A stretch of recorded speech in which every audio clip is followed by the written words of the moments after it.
शालेय पोषण आहार निकृष्ट दर्जाचा मिळतोय ही माहिती खरं तर प्रसार माध्यमांवरती दिल्यानंतर एका अंगणवाडी सेविकेला कारवाईला सामोरे जावं लागतंय. माझ्याबरोबर ताई आहेत. देवयानी ताई, खरं तर तुम्ही या संपूर्ण गोष्टींचा आवाज उठवला आणि राज्यभर पोषण आहार कसा मिळतोय यावरती चर्चा सुरू झाली. नक्की काय या पोषण आहारामध्ये? आता जो आहार येतोय, आता जो व्हिडिओ मी सादर केलाय, ह्यात चुकीचं काहीच नाही. आता ह्यांना चुकीचं वाटते ते त्यांच्या दृष्टीने चुकीचं वाटत असेल. पण आज ऑल महाराष्ट्रातून सगळ्यांच्या मला प्रतिक्रिया चांगल्या आल्या की नाही, हे चुकीच म्हणजे हा आहार खरं खरंच चांगला नाही. आता तुमच्या समोर हा आहार आहे, तुम्ही स्वतः बघा. जर तुम्ही निकृष्ट दर्जाचा आहार देताय मुलांना आणि तो आम्ही खाऊ घालायचा का? खाऊ घालायचं म्हणजे मुलांची आपोआप वजन कमी होतात आणि ती वजन जर कमी झाली ना, तर त्याला सेविका जबाबदार असते. तुमच्यामुळे तुमचं लक्ष नाही, तुम्ही खाऊ घालत नाही. मग आता आम्ही खाऊ घालतोय तर असं येते, नाही खाऊ घालत तर तुम्ही खाऊ का घालत नाही. मग असं निकृष्ट दर्जाचा आहार खाऊ घालायचा का? या संपूर्ण निकृष्ट दर्जाच्या आहाराची तुम्ही वरिष्ठांकडे तक्रार केली होती का? किती वेळा केली असेल तर किती वेळा ही तक्रार? खूप वेळा आता आम्ही तोंडी स्वरूपात तर खूप वेळा सांगितलं. जेव्हा जेव्हा साहेबांची मिटिंग होती तेव्हा तेव्हा सांगितलं की आहार शिजत नाही. अंगणवाडी सुपरवायझरांना सांगितलं वाटाणा शिजत नाही, भरडा शिजत नाही. हे वारंवार तोंडी तर झालेलं आहे, पण लेखी पण दिलेलं आहे. आता ते लेखी आम्ही दिलं, आमची चूक झाली, आम्ही ती परत ठेवली नाही की आता दाखवायला, पुरावा म्हणून दाखवायला. पण मी असं वाटत असेल मी आज एकटी खोटी बोलते, पण आज माझ्या ते 32 बायका काय खोट्या बोलू शकत नाही की आम्ही लेख दिली नाही. प्रत्येक बीटमध्ये जाऊन विचारा की लेखी दिलंय की नाही. जर हे वारंवार लेखी देतोय आम्ही देतोय, तर आमची ही आशा होती नाही आता पुढचा पुढचा आहार येईन तो बदलून येईन, पुढचा आहार येईन तो बदलून येईन. ह्याच्यात जर तुमचे वारंवार वर्षानुवर्ष लोटून जात असतील तरी तुमचा आहार बदलत नसेल, तर मग मी आज त्या आहारावरती बोललीये तर काय चुकीचं बोललीये की जेणेकरून नाही बाबा नाही तू चांगला आहार येतोय तरी तू चुकीचं बोलली असं असेल तर मी मान्य करेल. आणि जर तो खरंच जर चांगल्या दर्जाचा नसेल आणि ते मला खोटं ठरवत असेल तर तो अन्याय मी नाही सहन करून घेणार. आणि मी सत्य बोलते म्हणून तुम्ही मला डायरेक्ट कामावरून काढण्याची नोटीस काढताय, हे कितपत योग्य आहे? मला सगळ्यांनी सांगावं. हे चुकीचं असेल ना, तर मी ते सगळ्यांच्या समोर मी ते मान्य करेन. नाही मी बोलले ते चुकीचंच बोलले. पण आज मी खरं सत्य सांगते ना, ओढून ओढून सांगते ते सत्य. आज बाळांची काळजी, माझ्या मुलांची, अंगणवाडीतल्या मुलांची काळजी, माझ्याच नाही ऑल महाराष्ट्रातल्या बाळांची मला काळजी की हा आहार बदलून यावा, मुलांची वजन व्हावा, मुलं सुदृढ व्हावा, जेणेकरून त्यांची पुढची पिढी आज ते घडणारी पिढी आहे. मग आज जर ते जर असा खाऊ खात असेल तर कितपत योग्य आहे? आज मी आदिवासी पाड्यात काम करतेय. पालक सकाळी 6ला कामाला जातात, संध्याकाळी 6ला कामाला येतात. तर ते आमच्यावर जबाबदारी टाकूनच जातात ना. आज मुलांना खायला मिळते, मुलं शाळेत राहतात. जर आज आम्ही शाळा सुटून गेलो आणि आहारामुळं काही जर झालं, तर आम्ही बघायला नाही ना त्यानंतर. परत पालक वर्ग काय म्हणणार, तुमच्याच आहारामुळं झालं, तुमच्याच हे झालं, म्हणजे त्याला परत जबाबदार अंगणवाडी सेविका धरली जाणार. मला ते एवढंच सांगायचंय की जो आहार येणारे म्हणजे यावा, चांगला यावा, की जेणेकरून मुलं त्यात त्यांचे वजन वाढेल, सुदृढ होतील, चांगलं खायला मिळेल.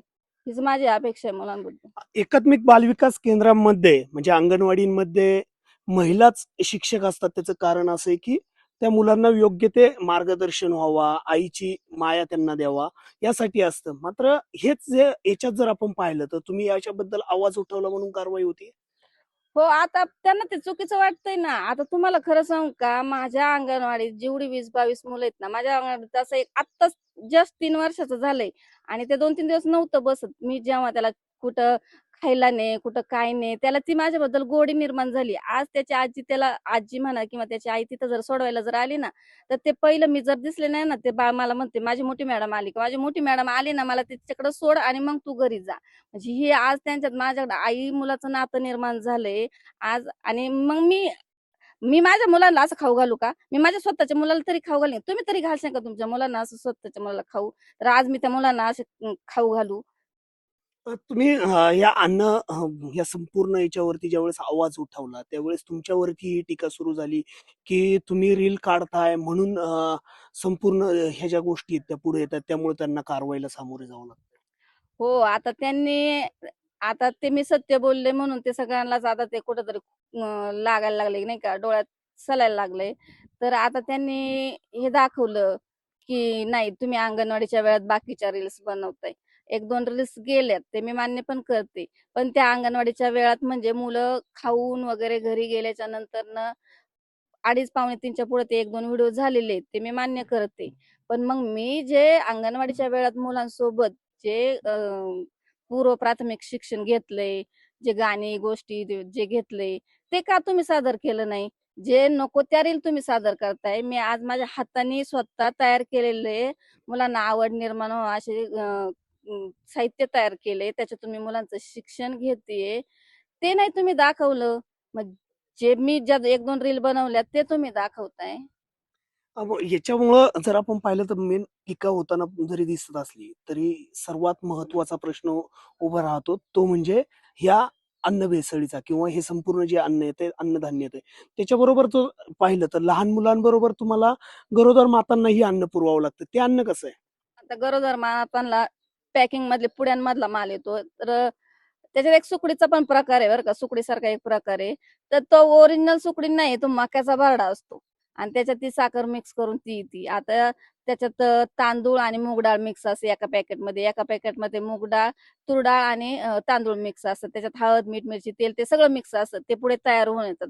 आता ते पुढे जर आम्हालाच मागणी 2 महिने आधी होती. 2 महिन्यांनी तो माल येतो. जर तो 2-2 महिने जर पॅकेटमध्ये राहिला तर तो खाण्यायोग्य राहील का? तो जर खोलला तरी त्याचा वास येतो.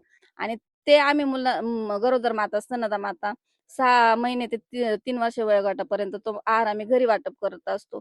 आता तो वाटप करतो तर तो पण 4-4 महिन्यांचा येऊन पडतो. 2-2 महिन्यांचा येऊन पडतो. तर तो वाटतो आम्ही. आता ते खात नाही. सत्य परिस्थिती तुम्ही कोणत्याही पालकाला विचारा. फार गरीबातला गरीब पालक जरी असला ना, तरी तो सांगणार नाही आम्ही खातोय म्हणून. आणि तो न्यायला आम्हाला वारंवार फोन करावे लागतात, की तुमचा आहार आलाय घेऊन जा. 4 ते 5 वेळा फोन होतात. ते न्यायला कधी-कधी येत पण नाहीत आणि घेऊन गेले तरी ते स्वतः नाही खात. त्याला शेळ्या, गुरं वगैरे असंच खातात. एफडीए कडे काही मागणी केली या संदर्भात. हो, मग मी जो व्हिडिओ केला ना, त्याच्यावर हेडलाईन टाकली होती, की तुकाराम मुंडे साहेबांपर्यंत हा व्हिडिओ जास्तीत जास्त शेअर करा. आता शेअर करा म्हणजे आता ते साहेबांनी एवढं अन्न भेसळ सगळं बाहेर रॅकेट काढले, तर मला वाटलं ना, चला बाबा साहेब आता एवढं चांगलं काम करतायत आणि ते आपल्यापर्यंत पण पोहोचतील. आपल्या मुलांना पण कुठेतरी चांगला खाऊ येईल. मी ह्या माध्यमातून तो व्हिडिओ केला. आता ह्यांचं म्हणणं काय, नाही तुम्ही चुकीचंच केलंय, तुम्ही गैरवर्तनच केलंय, तुम्ही जे बोलताय ते चुकीचंच आहे. असं कसं होतंय? लहान मुलांना शिक्षणाची आवड निर्माण व्हावी यासाठीच महाराष्ट्र सरकारने असेल किंवा सरकारने खरं तर शाळेंमध्ये अंगणवाड्यांमध्ये हे अन्नधान्य द्यायला सुरुवात केली. त्यांना अभ्यासाबरोबर अन्नधान्य पुरवण्याची किंवा जेवण पुरवण्याची तिथे व्यवस्था करण्यात आली. मात्र ते पुरवत असताना हे संपूर्ण निकृष्ट दर्जाचं येत असल्यामुळे त्यावरती जर एखाद्या शिक्षिकेने आवाज उठवला तर तिच्यावरती कारवाई केली जातीये. खरं तर सरकार नक्की यामध्ये वाचवतंय कुणाला? जे पुरवठा करतायत त्यांना वाचवतंय का? असाही सवाल या निमित्ताने उपस्थित होतोय. तुषार जरेकर, पुढारी न्यूज, मंचर, पुणे.